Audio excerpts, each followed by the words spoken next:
Kwame Nkrumah and the Queen's Dance. A long time ago, in a beautiful land called Ghana, there lived a man named Kwame Nkrumah. But he was not just any man. He was a leader with a big dream. He wanted his people to be free, to stand tall, and to decide their own future.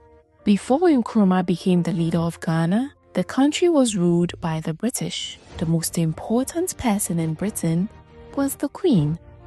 She was kind and powerful and sat on a golden throne in a faraway castle.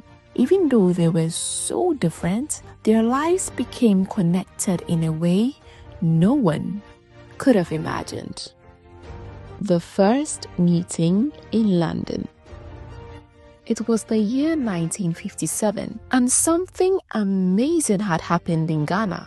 Ghana had won its independence. No longer would British governors make decisions for the people. Now, Ghana had its own leader, Kwame Nkrumah.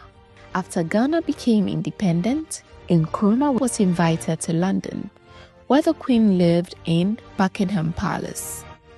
The palace was huge, with golden chandeliers, red carpets, and guards with big black hats standing as still as statues. When Nkrumah walked into the grand hall, the Queen stepped forward, wearing a sparkling crown and a long royal blue dress. Everyone in the room became silent. "Welcome, Prime Minister Nkrumah," said the Queen with a warm smile. Nkrumah bowed slightly to show respect and said, "Thank you, Your Majesty. It is an honor to be here." The Queen and Nkrumah sat and spoke politely. The Queen asked about Ghana, and Nkrumah told her how his people were happy and hopeful for the future. But he also made something very clear, that Ghana would no longer be ruled by Britain. It would make its own choices. The Queen listened carefully, her eyes thoughtful.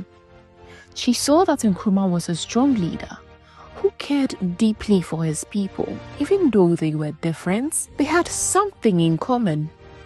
They both carried the responsibility of leading their people.